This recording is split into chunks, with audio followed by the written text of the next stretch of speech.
Hello everyone, welcome back. Cash flow statement के previous 2 videos में हमने डिस्कशन किया था about the treatment of missing values of fixed asset in cash flow statement, है ना। और उसमें एक वीडियो में हमने डिस्कशन किया था when balance of accumulated depreciation account is not given, और एक में जो प्रीवियस वीडियो थी उसमें हमने डिस्कशन किया था when balances of accumulated depreciation account is given. तो उस केस में फिक्स्ड एसेट का कैलकुलेशन और मिसिंग वैल्यूज कैसे फाइंड आउट होगी, फाइंड अकाउंट बनाए थे हमने। अब इस वीडियो में हम डिस्कशन करेंगे एक और इंपॉर्टेंट एडजस्टमेंट का कैश फ्लो स्टेटमेंट में, जो रिपीटेडली क्वेश्चंस के अंदर आता है, वो है treatment of different types of dividends in cash flow statement.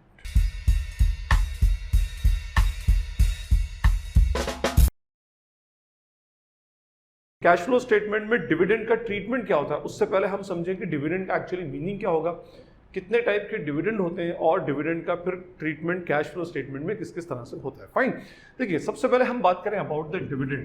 तो डिविडेंड का एक्चुअली मीनिंग क्या होता है, it is the return to the owners of the business. Business के ओनर्स को जो रिटर्न दिया जाता है। अब सबसे पहली बात, कंपनी के ओनर कौन होते हैं? कंपनी के ओनर होते हैं कौन? Share holders. और नेचुरली ओनर को किस में से राइट मिलता है? प्रॉफिट का राइट होता है। मींस उसको क्या इन रिटर्न क्या मिलेगा? अपने बिजनेस से प्रॉफिट मिलता है। It means dividend is a part of profit. Fine, तो हम डिविडेंड को ये भी बोल सकते हैं the amount of profit which is actually distributed to the share holders और distributed to the owners of the business, that is called as dividend. मैं आपको इसका एग्जांपल देता हूँ। लेट्स सपोज एक कंपनी के टोटल 1 लाख शेयर होल्डर्स हैं। 1 lakh shares हैं, मींस 1 लाख शेयर्स हैं कंपनी के मार्केट में इशू। फाइन, अब इस कंपनी ने इन द ईयर 21-22 10 लाख रुपए का टोटल प्रॉफिट अर्न किया है। प्रॉफिट आफ्टर टैक्स मीन सब कुछ डिडक्ट करने के बाद में 10 लाख रुपीस का प्रॉफिट बच रहा है। फाइन, अब ये जो प्रॉफिट है इसके ऊपर होल एंड सोल राइट किसका? एक्चुअली पूरा का पूरा शेयर होल्डर्स का। बट कंपनी क्या करती है, कभी भी पूरा का पूरा प्रॉफिट अपने शेयर होल्डर्स को फाइनली डिस्ट्रीब्यूट नहीं करती। क्यों? क्योंकि हम सब जानते हैं that company is a limited liability concern.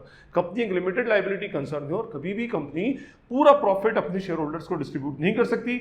वो कुछ प्रॉफिट को रिटेन करती है फॉर द फ्यूचर अनसर्टेनिटीज या फॉर द फ्यूचर कंसर्न्स, और कुछ उसको मैंडेटरी भी होते हैं उसको रिटेन करना। फाइन, तो let's suppose out of 10 lakh rupees company ने 6 लाख रुपये क्या कर लिया? रिटेन करके रख लिया। रिटेन क्या मीन्स? अपने फ्यूचर कंसर्न्स के लिए अलग से उठाकर रख दिया। अब बचा कितना? 4 लाख।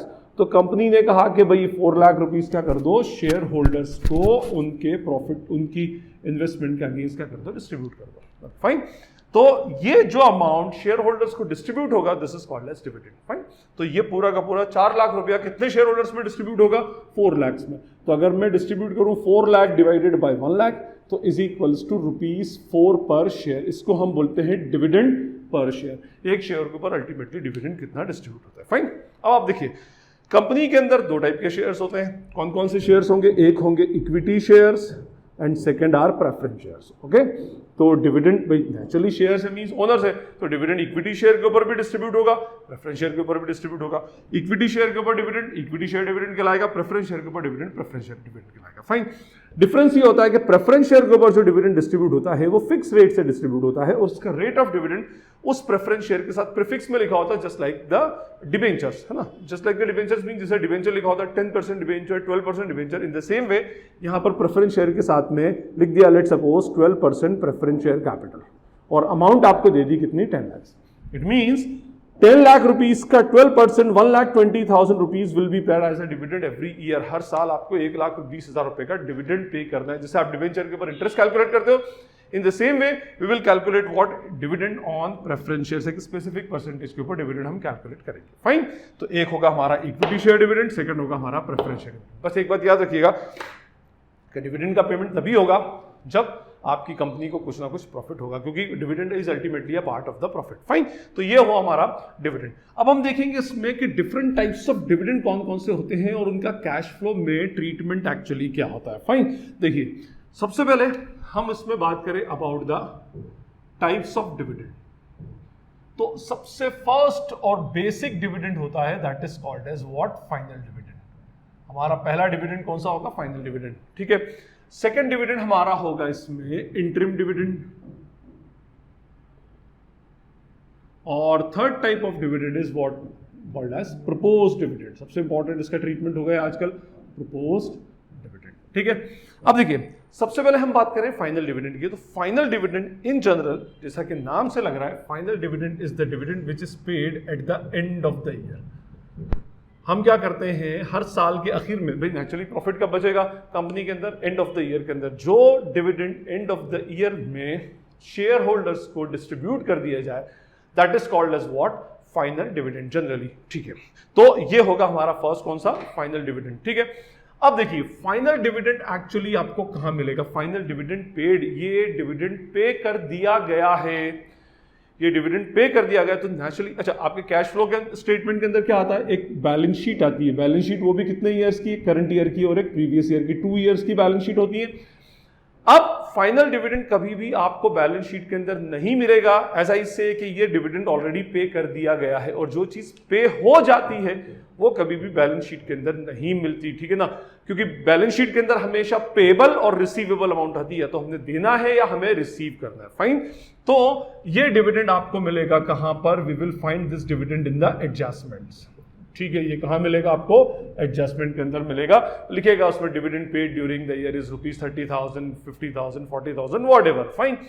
अब अगर दूसरी बात कि अगर एडजस्टमेंट के अंदर डिविडेंड मिल रहा है, it means every adjustment carries 2 effects, her adjustment के कितने इफेक्ट होंगे, 2 इफेक्ट एक्चुअली होते हैं।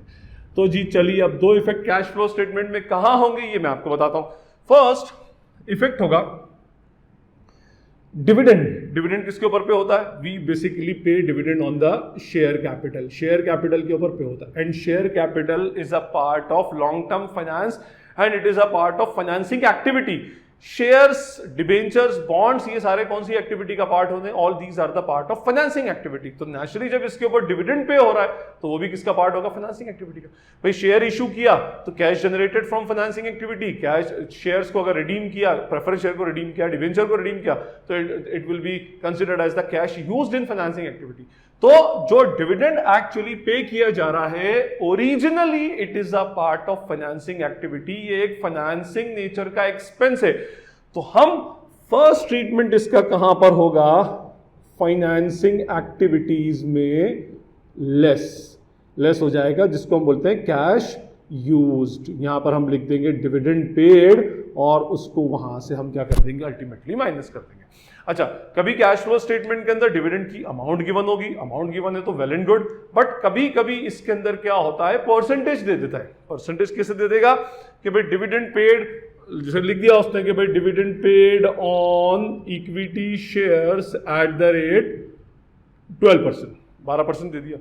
अब आप 12% किस पे कैलकुलेट करोगे, तो भाई हमारे पास ऑलरेडी बैलेंस शीट है, अब इस बैलेंस शीट के अंदर यहां दे दिया, let suppose share capital 8 lakh और 5 लाख, करंट ईयर का 8 लाख, प्रीवियस ईयर का 5 लाख।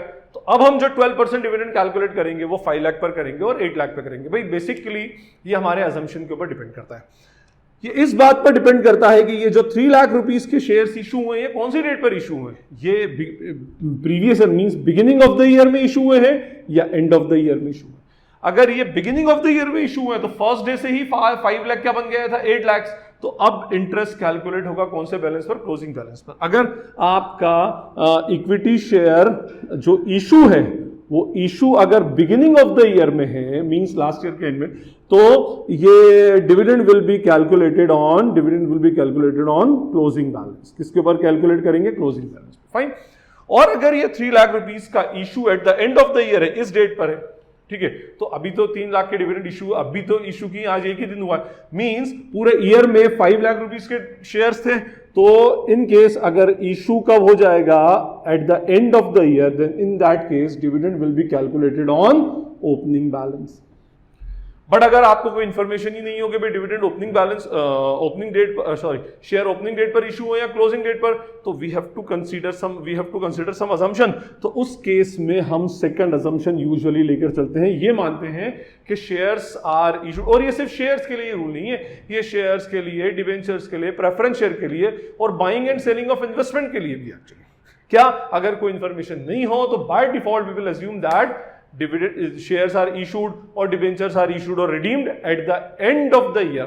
कब रिडीम हुआ है, eight the end of the year. और अगर वो एंड ऑफ द ईयर में इशू या रिडीम हुआ है तो dividend will be calculated on the opening balance. तो अगर कुछ भी मेंशन नहीं है तो dividend will be calculated on opening balance. तो हम डिविडेंड पेड को क्या कर देंगे, इसमें 5 लाख का 12%, तो 5 lakh into 12%, 60,000 will be deducted from financing activity, cash use में लेकर के उसको हम उसमें से डिडक्ट कर देंगे, फाइन। अच्छा, मैंने अभी आपसे कहा कि ये एडजस्टमेंट में होगा तो दो इफेक्ट्स होंगे। तो second effect will be what, भाई ये हमारा फाइनेंसिंग एक्टिविटी का पार्ट है और एक्सपेंस था, तो नेचुरली हमने इसको कहां पे लिखा होगा, statement of P and L के अंदर। तो statement of P and L में लिख करके हमने हमारा प्रॉफिट कम कर दिया, फाइन। अब वो अपनी जगह पर ठीक है, बट हम क्या करते हैं, ऑपरेटिंग एक्टिविटी में कौन सा प्रॉफिट कैलकुलेट करते हैं, ऑपरेटिंग नेचर का प्रॉफिट कैलकुलेट करते हैं। अब ऑपरेटिंग नेचर के प्रॉफिट में आपने एक ऐसा एक्सपेंस क्यों डाला जो फाइनेंसिंग एक्टिविटी से रिलेटेड है। ओरिजिनली तो डिविडेंड जो है वो फाइनेंसिंग एक्टिविटी का पार्ट है, फाइनेंसिंग एक्टिविटी में माइनस होना था, लेकिन आपने statement of P and L में एज एन एक्सपेंस लिखकर अपने प्रॉफिट को कम कर दिया। तो इसका सेकंड इफेक्ट जो होता है, it is an appropriation, dividend are actually paid out of the profit, profit में से पे होता है, तो ये एक अप्रोप्रिएशन है।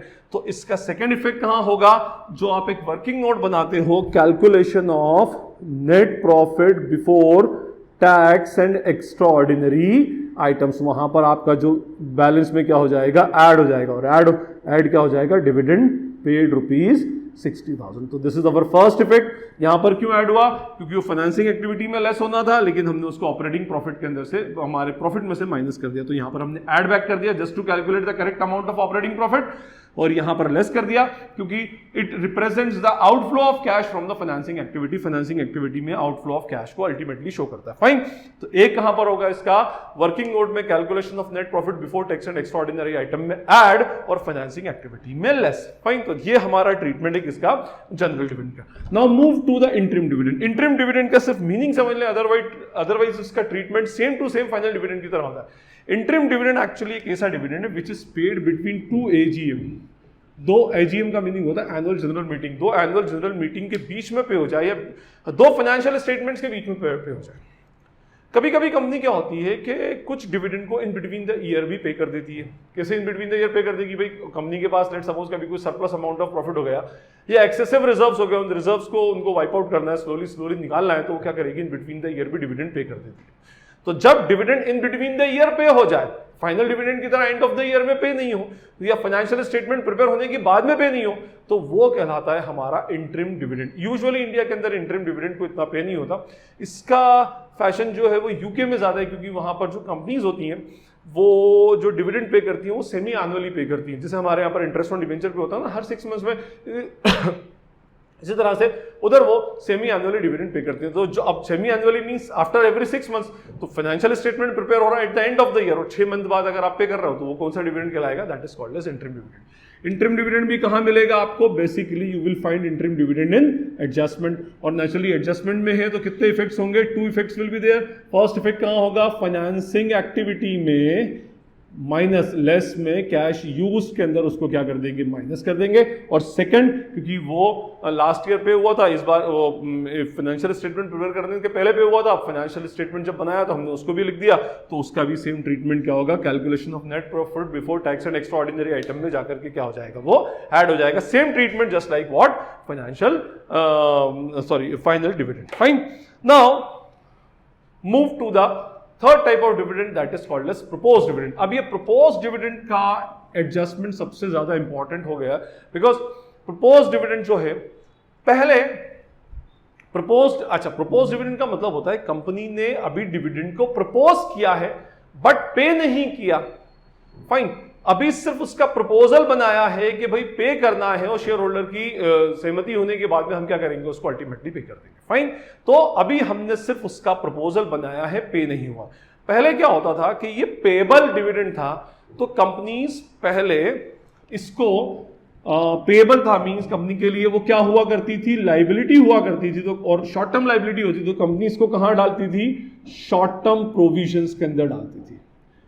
लेकिन अकाउंट, अब ये जो है वो इसके ऊपर अकाउंटिंग स्टैंडर्ड 4 एप्लीकेबल हो गया, और अकाउंटिंग स्टैंडर्ड 4 किसके बारे में, contingencies and event occurring after the balance sheet, या आपके जो करंट फाइनेंशियल स्टेटमेंट बने हैं उसके बाद में अगर कोई इवेंट या कोई कॉन्टिजेंसी अपीयर होती है तो उसका क्या होगा, मींस फाइनेंशियल स्टेटमेंट बन चुका है।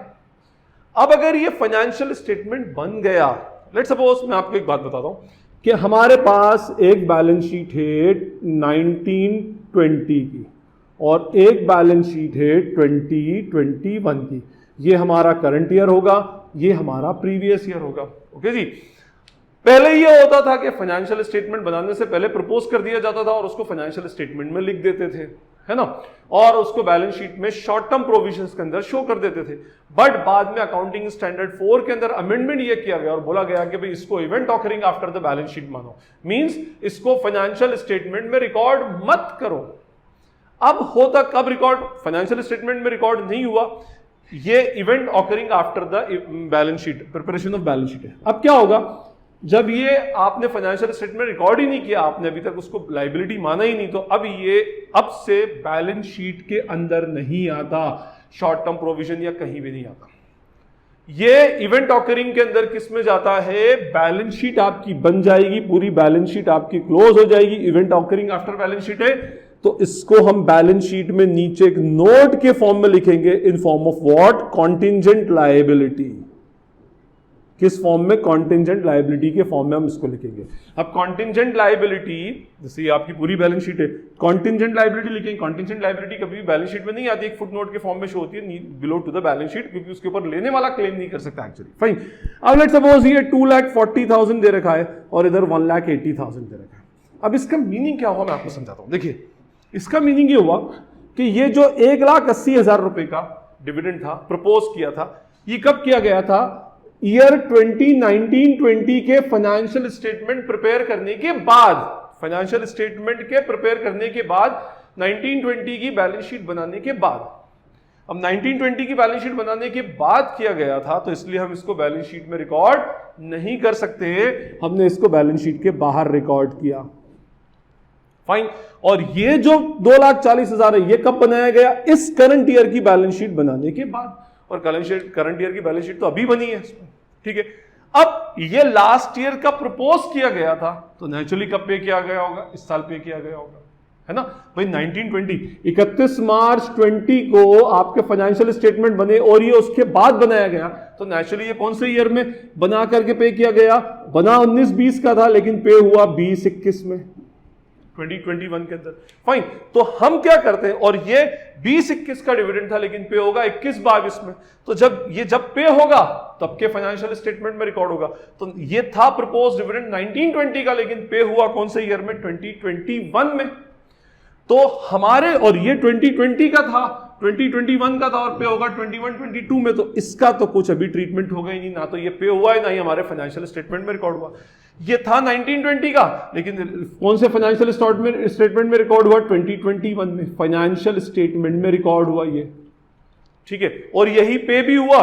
तो ये अब देखो, अगर फाइनेंशियल स्टेटमेंट में रिकॉर्ड हुआ है, तो इसका फर्स्ट एडजस्टमेंट कहां जाएगा, net profit before tax and extra ordinary items के अंदर जाकर के ऐड होगा, ठीक है। ये भी एडजस्टमेंट ही एक तरह का बैलेंस शीट के बाहर है, तो यही net profit before tax and extra ordinary items के अंदर जाकर ऐड हो जाएगा, और यही same, actually dividend is a part of financing activity, same amount will be deducted from financing activity in form of what, cash used in financing activity. Fine, treatment तो सब जगह सेम ही होगा, क्या, एक तो कहां पर ऐड होगा, net profit before tax and extraordinary item के वर्किंग नोट में, और सेकंड फाइनेंसिंग एक्टिविटी में माइनस होगा। फाइन, बस एक प्रॉब्लम सिर्फ प्रपोज डिविडेंड की आती है। प्रपोज डिविडेंड में सिर्फ एक बात ध्यान रखिएगा, as per the new provision amendment in accounting standard 4, अभी ये क्या हो गया, event occurring after the balance sheet हो गया है, तो इसके अंदर करंट ईयर के प्रपोज डिविडेंड का कभी कोई ट्रीटमेंट नहीं करिएगा। फाइन, और प्रीवियस ईयर का जो होगा उसी को हम क्या करेंगे, उसमें ऐड करेंगे और उसी में से लेस करेंगे। पुराने जो ट्रीटमेंट में जब ये शॉर्ट टर्म प्रोविजंस के अंदर आता था, उस टाइम क्या करते थे, हम करंट ईयर वाले को ऐड करते थे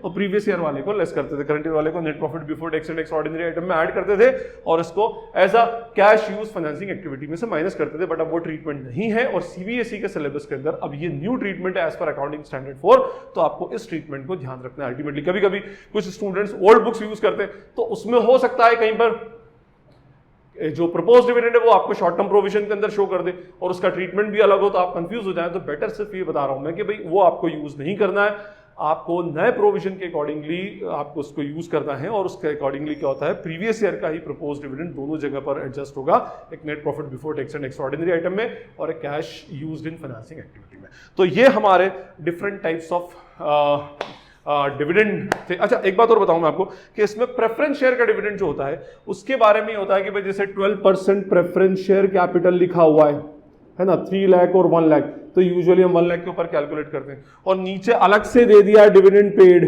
तो जब ये डिविडेंड पेड दे दिया तो फिर आपको इसके कैलकुलेशन इसके ऊपर लेने की रिक्वायरमेंट नहीं है, और अगर कुछ नहीं हो तो आप उसको ले सकते हैं, मींस उसका डिविडेंड कंसीडर कर सकते हैं। जो भी करें आप उसमें नीचे अल्टीमेटली अपना नोट एक लगाकर दे सकते हैं। फाइन, तो ये हमारे डिविडेंड के डिफरेंट ट्रीटमेंट्स थे कैश फ्लो स्टेटमेंट में। I hope it is clear to you all. फिर भी अगर कोई क्वेरी या डाउट लगती है तो you can ask in the comment section. This is Najeeb Hashmi signing off from Najeeb Hashmi secondary. Thank you.